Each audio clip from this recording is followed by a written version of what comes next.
ఓం నమో వెంకటేశాయ. వెంకటాద్రి సమం స్థానం బ్రహ్మాండే నాస్తి కించన.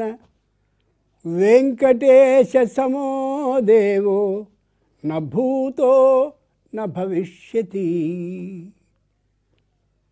శ్రీ విష్ణు సహస్రనామ మాధుర్యం శీర్షిక 33వ ఘట్టాన్ని దాటి 34లో ప్రవేశిస్తోంది.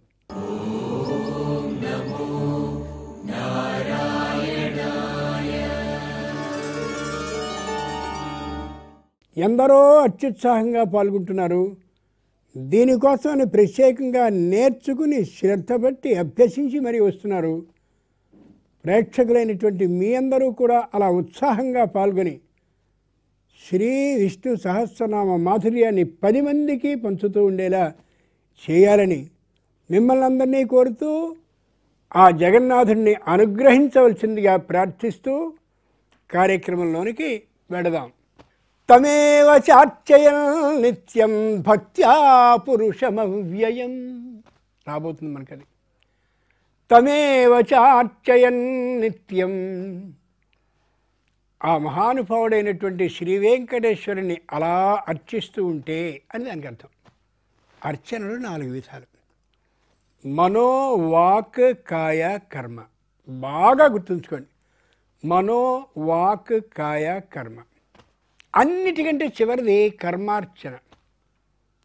రేపు సత్యనారాయణ అండి, ఎన్ని అగరత్తులు కావాలి, ఎన్ని అరటిపళ్ళు కావాలి, ఎన్ని కొబ్బరికాయలు కావాలి, ఎన్ని హారతికర్పూరం బిళ్ళలు కావాలి, ఇంకోటి కావాలి, ఇంకోటి కావాలి, దీని మీదే దృష్టి పెడతారే, అది కర్మ అర్చన. చాలామంది అడుగుతూ ఉంటారు, ఒత్తులు ఎన్ని వేయాలండి, దేవుడి వైపా మా వైపా, లేకపోతే చిన్నగానా, సగం కాలం ఒత్తులు వాడచ్చా, నిన్నటి వాడచ్చా? ప్రయోజనం లేని ప్రశ్నలు, అర్థం లేనిటువంటి పరిస్థితి. కర్మ అర్చన ఎందుకు అంటే, ఒక్కసారిగా 5వ మెట్టు మనం ఎక్కలేం కాబట్టి ఒక్కొక్క మెట్టు ఎక్కాలి కాబట్టి అన్నిటికంటే కింది మెట్టేది అంటే కర్మార్చన.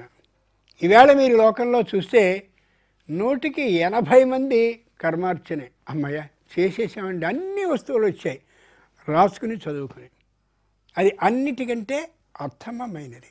అలా అని మానేమని కాదు, భగవంతుడే అన్నాడు నేను ఖచ్చితంగా చేస్తూనే ఉంటాను అని. మనోవాక్ కాయ కర్మ. తర్వాతది కాయార్చన. ఈవేళ ఏకాదశి, అందులో గొప్పదైన ఏకాదశి. నేను ఉపవసిస్తాను. ఉపవసించడం అంటే కొరడాల ఏమీ తినకుండా ఉండడం అస్సలు కాదు. కొంతమంది లాలాజలాన్ని కూడా మింగకుండా చేస్తే భగవంతుడు నన్ను పట్టుకుపోతాడనే అభిప్రాయంతో ఉంటారు. ఏమీ ఉండరు, వీడు ఆసుపత్రిలో చేరుతాడు. ఖచ్చితంగా తీసుకోవాలి. ఎలా తీసుకోవాలి? అన్నానికి తక్కువ పరిమాణంలో అన్నం బదులుగా మరో దాన్ని శరీరంలో ఉండే పంచభూతాలు సంతృప్తికరంగా ఉండేలాగా చక్కగా తీసుకుంటూ చేయవలసిందే. ఇంకా గొప్ప మాట ఏమిటంటే, తేనె నిమ్మరసాన్ని ప్రతి 3 గంటలకి కానీ రుచికరంగా ఉండేలా చేసుకుని తాగగలిగితే అసలు ఇబ్బందే ఉండదు. చాలా చక్కనైనటువంటి పద్ధతి. కాయ అర్చన అంటే మొదట ఉపవాసం. బాగా నిండుగా భోజనం చేస్తే భక్తి రాదు, నిద్ర వస్తుంది. అంచేత బాగా భోజనం చేయకుండా దానికి ప్రత్యామ్నాయ మార్గేణ తింటూ లేదా ఈ తేనె నిమ్మరసాన్ని తాగుతూ ఉపవసించి దృష్టి మొత్తం భగవంతుని మీద పెడుతూ కాయ అర్చన కదా. ఈ చేత్తో అయ్యవారికి పూజని సమర్పిస్తూ, పాదాలతో ఆయనకి ప్రదక్షిణని చేస్తూ, శరీరాన్ని ప్రదక్షిణని చేస్తూ, మధ్య మధ్యలో నమస్కరిస్తూ, ఆనందం వచ్చినప్పుడు కళ్ళు మూసుకుంటూ ఆయన రూపాన్ని కళ్ళలో దర్శించుకుంటూ చేసే అర్చన కాయార్చన. మనో వాక్ కాయ అర్చన. రెండవది దాని కంటిపైది ఏది? వాగర్చన. నీకొచ్చిన పద్యాలు, పాటలు, శుద్ధులు, కీర్తనలు, సంగీతం వస్తే సంగీతం, ఇంకా పై స్థాయి ఉంటే స్తోత్రాలు, ఆ పైన మంత్రాలు, ఏవి నీకు భగవంతుడికి సంబంధించినవి వస్తే వాటిని అన్నిటినీ చేస్తూ ఉంటే అది వాక్ అర్చన, నోటితో చేసేటటువంటిది. ఈ 3 కంటే పై అర్చన మనో అర్చన. ఇది అన్నిటికంటే పైది. మనో అర్చన అంటే ఇలా రెండు చేతుల్ని స్వయంగా పెట్టుకుని ఇలాగా భాషణ పెట్టు వేసుకుని అలా కూర్చుని సమం కాయ శిరోగ్రీవం ధారయన్నచలం స్థిర సంప్రేక్ష్య నాసికాగ్రం స్వం దిశశ్చ అనవలోకయన్. మెడ, తల, వెన్నెముక ఒకే విధమైన లంబాకారంలో ఉండేలా చేసుకుని ఏ వైపున ఆలోచన లేకుండా ఆ భగవంతుణ్ణే చూస్తూ నేను శ్రీ వెంకటేశ్వరుణ్ణి దర్శిస్తున్నాను అని అనుకుంటూ ఆ పైనున్న కిరీటాన్ని, ఈ రెండు చెవుల నిండుగా ఉన్నటువంటి అద్భుతమైన సువర్ణ ఆభరణాలని, ఆ తరువాత ఆయనకు ఉండేటటువంటి ఆ కుండలాలని, ఈ మెడ నిండుగా అనేకమైనటువంటి ఆభరణాలని, కౌస్తుభాన్ని, అమ్మవారు అక్కడ కనిపిస్తూ ఉంటారు ఆమెని అలా మానసికంగా దర్శిస్తూ ఉండండి. ఈ కాయార్చన కంటే గొప్పది, కర్మార్చన, కాయార్చన, వాగర్చన కంటే కూడా చాలా గొప్పది. ఇంచేదంటే బుద్ధిలో ఏ ఆలోచన అయితే ఉందో ఆ ఆలోచన మొత్తం మనసులోనికి ప్రవేశిస్తుంది. మనసులోకి ఏ ఆలోచన ఇచ్చో అది కర్మేంద్రియాలైనటువంటి చేతులు, పాదాలు వీటిలోకి వెళుతుంది. వెళ్ళి ఇంక అసలు ఇంకో ధ్యాస లేకుండా ఉంటాం. త్యాగరాజస్వామి, లౌకికంగా చూస్తే భక్త తుకారాం, అక్కడికి వెళితే భక్త రామదాసు, వీళ్ళందరూ అలా మనో అర్చన చేసిన వాళ్ళే తప్ప ఇప్పుడు స్వామి దగ్గరికి వెళ్తున్నాం కాబట్టి ఎన్ని కొబ్బరికాయలు పట్టుకెళ్దాం, ఎన్ని అరటికాయలు పట్టుకెళ్దాం అనుకోనే లేదు. అలా చేసేది తప్పు కాదు. వర్త ఏవచ కర్మణి, కృష్ణుడే అన్నాడు. నేను కూడా కర్మ ద్వారా అర్చనని చేస్తాను, కానీ అది మాత్రమే ప్రధానం కాదు. నిచ్చెనెక్కేటటువంటి వాడు ఎలా అయితే మెట్టు మీద మెట్టు, మెట్టు మీద మెట్టు కాలు పట్టినంత ఎత్తులో పెట్టుకుంటాడో అలా కర్మార్చన కంటే పైది కాయార్చన, కాయార్చన కంటే పైది వాగర్చన, వాగర్చన కంటే పైది మానసికమైనటువంటి అర్చన. తెల్లవారుజామున లేవండి, చక్కగా ప్రశాంతంగా ఉంటుంది. ఇంకా ఎవ్వరూ లేవరు, ఆ కాలంలో మనో అర్చన చేయండి. ఎంత ఉత్సాహంగా ఉంటుందో ఆ ఉత్సాహం రోజు రోజంతా మనకి కలుగుతూనే ఉంటుంది. అంచేతనే తమేవ చార్చయన్ నిత్యం భక్త్యా పురుషమవ్యయం అని కనిపిస్తుంది. ఇప్పుడు మీరందరూ ఏకకంఠంతో మంచి ఉత్సాహంతో ప్రేక్షకులు భలే హుషారు కలిగి వాళ్ళు కూడా మేము చేరాలి ఇక్కడికి అనేలా ఉండేలా మీరు ఆ ప్రారంభంలో శుక్లాంబర ధరం విష్ణు అనే శ్లోకం అక్కడి నుంచి ప్రారంభించి ధ్యాన శ్లోకం వరకు ఆపండి. ధ్యాన శ్లోకం ఇంకా అవన్నీ వద్దు, నేను ప్రారంభించండి అని అంటాను, అప్పుడు మీరు ప్రారంభించరు. కానీ ఏకకంఠంతో ఒకేసారి ప్రారంభించాలి. ప్రారంభించండి. శుక్లాంబరధరం విష్ణుం శశివర్ణం చతుర్భుజం ప్రసన్నవదనం ధ్యాయేత్ సర్వవిఘ్నోపశాంతయే. యస్య ద్విరదవక్త్రాద్యా పారిషద్యా పరస్సతం విఘ్నం నిఘ్నంతి సతతం విశ్వక్సేనం తమాశ్రయే.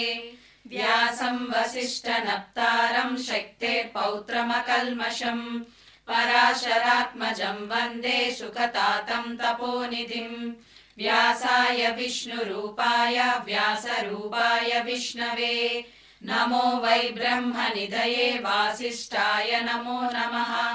అవికారాయ శుద్ధాయ నిత్యాయ పరమాత్మనే సదైకరూపరూపాయ విష్ణవే సర్వజిష్ణవే. యస్య స్మరణమాత్రేణ జన్మ సంసార బంధనాత్ విముచ్యతే. నమస్తస్మై విష్ణవే ప్రభవిష్ణవే. ఓం నమో విష్ణవే ప్రభవిష్ణవే. శ్రీవైశంపాయన ఉవాచ శ్రుత్వా ధర్మానశేషేణ పావనాని చ సర్వశః యుధిష్ఠిరః శాంతనవం పునరేవాభ్యభాషత. యుధిష్ఠిర ఉవాచ కిమేకం దైవతం లోకే కిం వాప్యేకం పరాయణం స్తువంతః కం కమర్చంతం ప్రాప్నుయుర్మానవా శుభం. కో ధర్మః సర్వధర్మాణాం భవతః పరమో మతః కిం జపన్ముచ్యతే జంతుర్జన్మ సంసార బంధనాత్. శ్రీ భీష్మ ఉవాచ జగత్ప్రభుం దేవదేవం అనంతం పురుషోత్తమం స్తువన్నామ సహస్రేణ పురుషः సతతోత్థితః तमेव चार्चयन् नित्यं भक्त्या पुरुषमव्ययम् ध्यायन् सुवर्णमस्यं च यजमानस्तमेव च अनादिनिधनं विष्णुं सर्वलोकमहेश्वरम् लोकाध्यक्षं स्तुवन् नित्यं सर्वदुःखातिगो भवेत् ब्रह्मण्यं सर्वधर्मज्ञं लोकानां कीर्तिवर्धनं लोकनाथं महद्भूतं सर्वभूतभवोद्भवम् एष मे सर्वधर्माणां धर्मोऽधिकतमो मतः यद्भक्त्या पुण्डरीकाक्षं स्तवैरर्चेन्नरः सदा परमं यो महत्तेजः परमं यो महत्तपः परमं यो महद्ब्रह्म परमं यः परायणम् पवित्राणां पवित्रं यो मङ्गलानां च मङ्गलम् दैवतं देवतानां च भूतानां यो व्ययः पिता यतः सर्वाणि भूतानि भवन्त्यादियुगागमे यस्मिंश्च प्रलयं यान्ति पुनरेव युगक्षये तस्य लोकप्रधानस्य जगन्नाथस्य भूपते विष्णोर्नाम सहस्रं मे शृणु पापभयापहम् यानि नामानि गौणानि विख्यातानि महात्मनः ऋषिभिः परिगीतानि तानि वक्ष्यामि भूतये ऋषिर्नाम्नां सहस्रस्य वेदव्यासो महामुनिः छन्दोनुष्टुप् तदा देवो भगवान् देवकीसुतः अमृतांशुद्भवो बीजं शक्तिर्देवकी नन्दनः त्रिसामा हृदयं तस्य शान्त्यर्थे विनियुज्यते विष्णुं जिष्णुं महाविष्णुं प्रभविष्णुं महेश्वरम् అనేకరూపదైత్యాంతం నమామి పురుషోత్తమం. ఒకే ఒక్క పొరపాటు కనిపిస్తోంది. అవికారాయ శుద్ధాయ లాగేస్తున్నారు. యాని నామాని గౌణాని వింటున్నారా? అక్కడ ఏ అక్షరం ఉందో అదే చదవాలి తప్ప దానికి దీర్ఘం పెట్టే హక్కు మనకి లేదు. సహజంగా చదివేటప్పుడు అలా చదివేస్తూ ఉంటారు. అవికారాయ శుద్ధాయ కాదు, అవికారాయ శుద్ధాయ అంతేనా? యాని నామాని గౌణాని అంతే.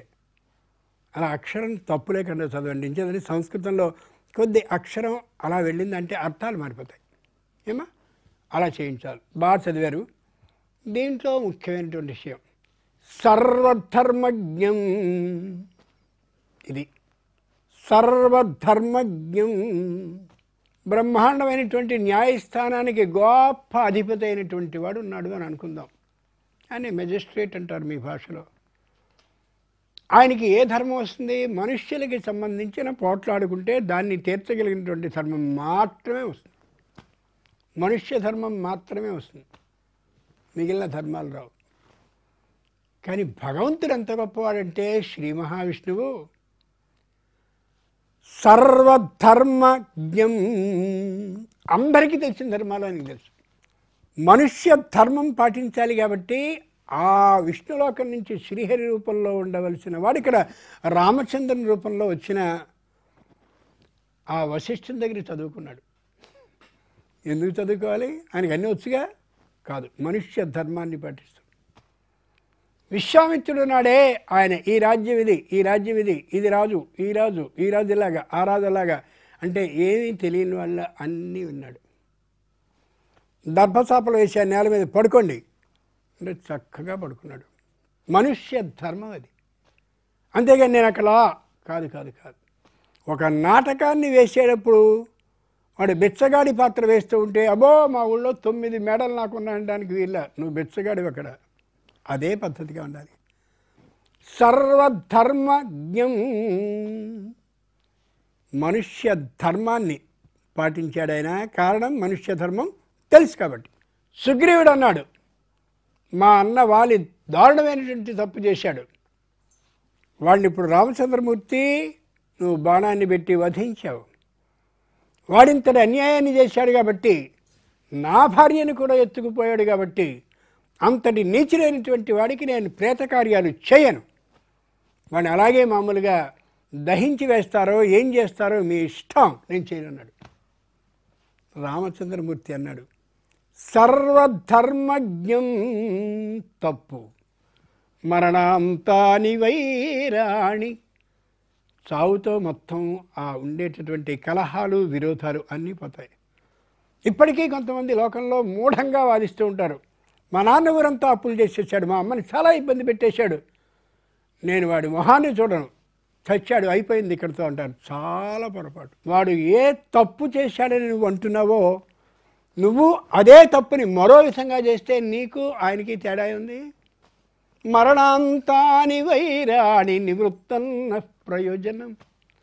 సావుతో వైరాలు పోతాయి. కాబట్టి ఏవైనా కలహాలు ఉన్నట్టయితే బతికున్నంత వరకు మాత్రమే చేయి సుగ్రీవ అని దగ్గరుని చేయించాడు.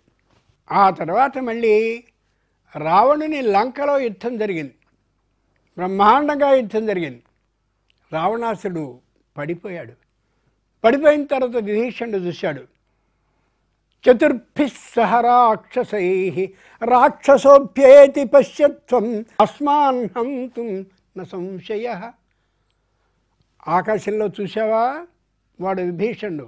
ఎవడో తెలిసినా రావణాసుడు తమ్ముడు. వాడు మన దగ్గరికి ఎందుకు వస్తున్నాడో తెలిసినా మనలో చేరినట్టే చేరి మన రహస్యాలు వాడికి చెప్పడానికి పరమ దుర్మార్గుడు, వద్దు అని సుగ్రీవుడు అడ్డుకున్నాడు. వీడు అట్లాంటి వాడే, కానీ వాడిని అలా అన్నాడు. ఆ తర్వాత రామచంద్రుడు అన్నాడు విభీషణుని తీసుకుంటాను అని. విభీషణుని తీసుకున్నాడు.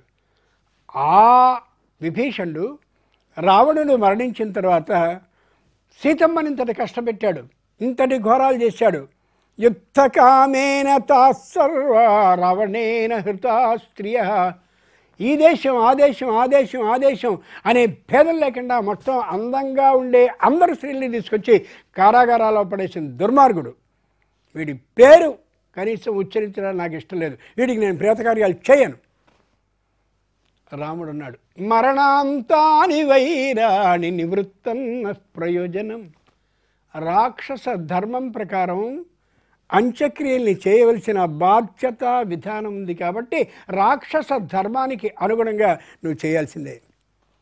మొట్టమొదట మనుష్య ధర్మాన్ని పాటించాడు.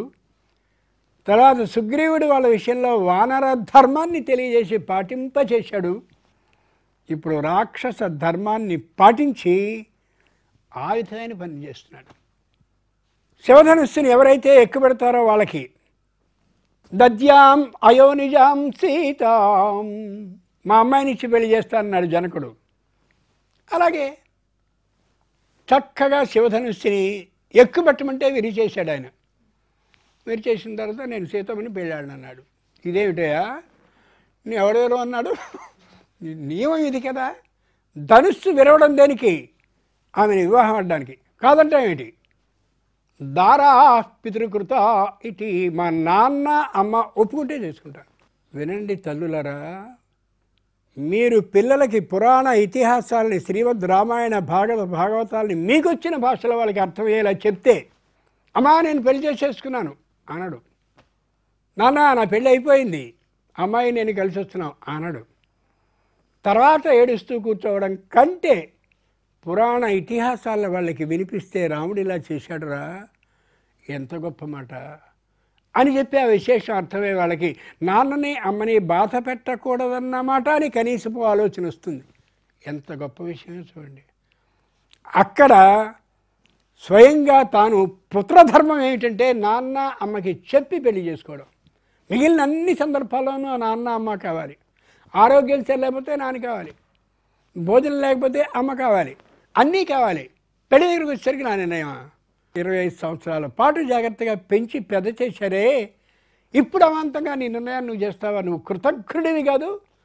నిజంగా అలా పెళ్లి చేసుకునే అబ్బాయి అమ్మాయి ఎవరైనా ఉంటే అన్నేళ్ల పాటు పెంచినటువంటి వాళ్ళని అలా వదిలేస్తే ఈవేళ పరిచయం అయినటువంటి నన్ను మాత్రం ఎందుకు వదిలేయొద్దు అని ఆలోచించుకోగలగలవాడు. అసలు విడిచేయడం అనేటటువంటి ఆలోచన, కృతజ్ఞత అనేటటువంటి ఊహ లేకపోతే దాన్ని వదిలేస్తారు, వాడిని వదిలేస్తారు. ఎప్పుడూ కూడా వియ్యం కలిసి ఉండేదిగా కావాలి కానీ కయ్యంగా కాకూడదు అని తెలుగులో మాట. ఎంత గొప్ప మాట చూడండి. ఈవేళ అలా జరుగుతున్నాయి కాబట్టే వివాహాలు పెళ్లి మండపం నుంచే అటు ఇటు వేరే వెళ్ళిపోతున్నారు. ఎంత బాధాకరమైనటువంటి ఘట్టం. కోట్ల రూపాయలు ఖర్చు పెట్టడం, క్షణాల్లో వాళ్ళు విడిపోవడం. యవ్వనంలో వాళ్ళిద్దరూ గట్టిగా ఉంటారు, ఏం పర్వాలేదని. తల్లిదండ్రులు మాత్రం గాలికి ఎండుటాకులు ఎగిరిపోయినట్టుగా వాళ్ళ మనసులో తల్లడిల్లిపోతూ ఉంటారు. ఆలోచించు చూడండి. అంచేత రామచంద్రుడు మనుష్య ధర్మాన్ని పాటించాడు, వానర ధర్మాన్ని పాటింపజేశాడు, రాక్షస ధర్మాన్ని పాటింపజేశాడు, తన పుత్రధర్మాన్ని పాటించాడు. ఇలా 18 తీరుల ధర్మాలని పాటించాడు. సర్వధర్మజ్ఞం, అన్ని ధర్మాలని తెలిసినటువంటి వాడు ఎవరు అంటే శ్రీహరి. ఎంత ఆశ్చర్యంగా ఉంది.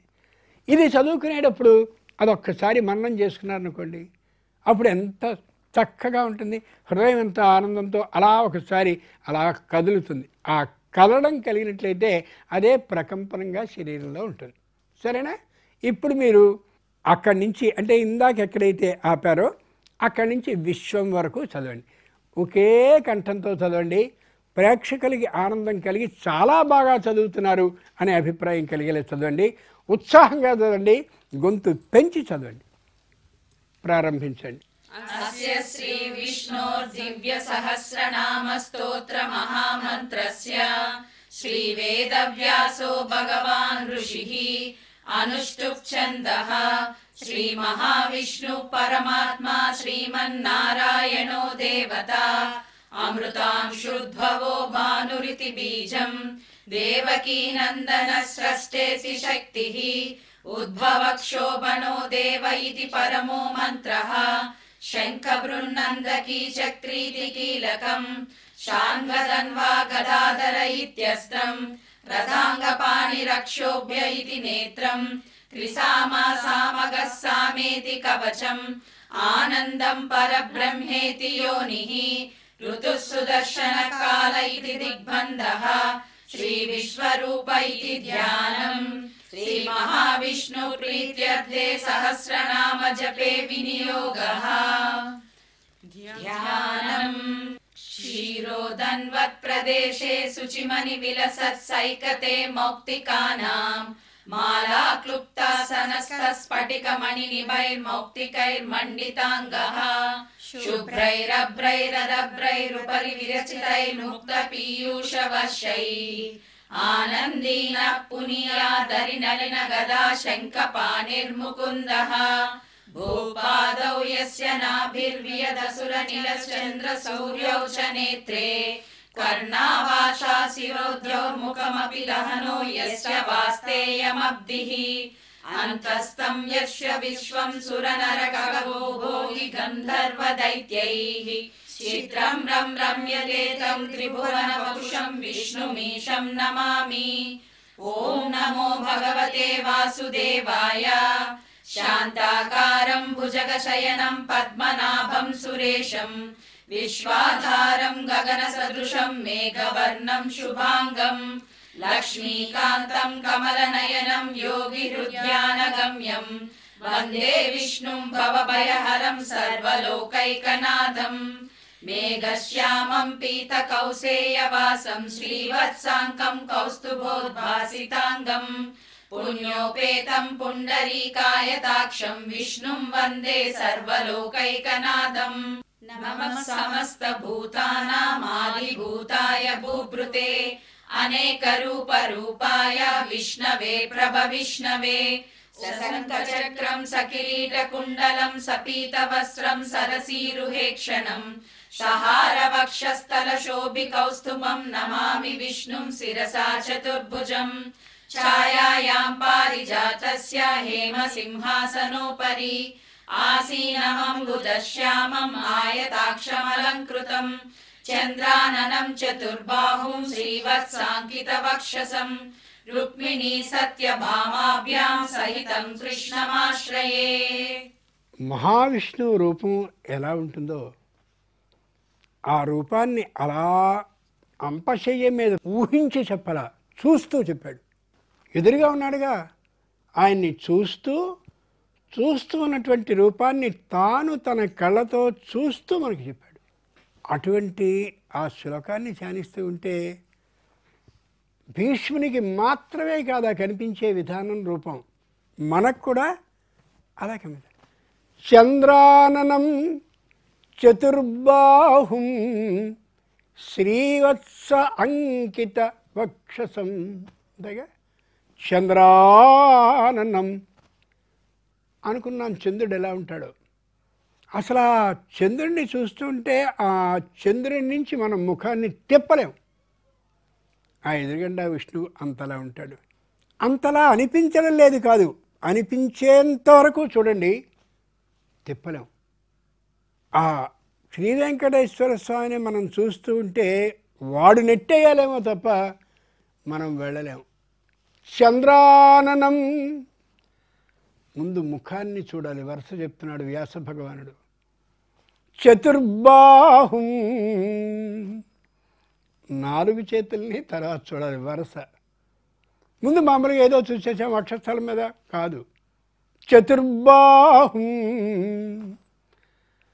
కుడివైపు 2 ఎడమవైపు 2 ఉన్నాయనుకోండి భగవంతుడికి అనుకుందాం. ఒక్కొక్క దైవం అలా ఉంటాడు. ఉన్నప్పుడు మొట్టమొదట కుడివైపు ఉన్నటువంటి 2 చేతుల్లోనూ కుడివైపు ముందు చేతిని చూడాలి. తర్వాత కుడివైపు ఉన్నటువంటి వెనుక చేతిని చూడాలి. దేవుణ్ణి ఎప్పుడు ఈ తల వెనుకగా చూడాలి. ఎడంవైపు వెనుక చెయ్యి, ఎడంవైపు ముందు చెయ్యి. ఇక్కడ విశేషం గమనించాలి. మనం దేవుణ్ణి అలా చూస్తూ మనకి కుడి, ఆయనకి ఎడం అవుతుంది. అర్థమైందా? కాబట్టి ఆయన కుడి చేతి వైపు చూసుకోవాలి.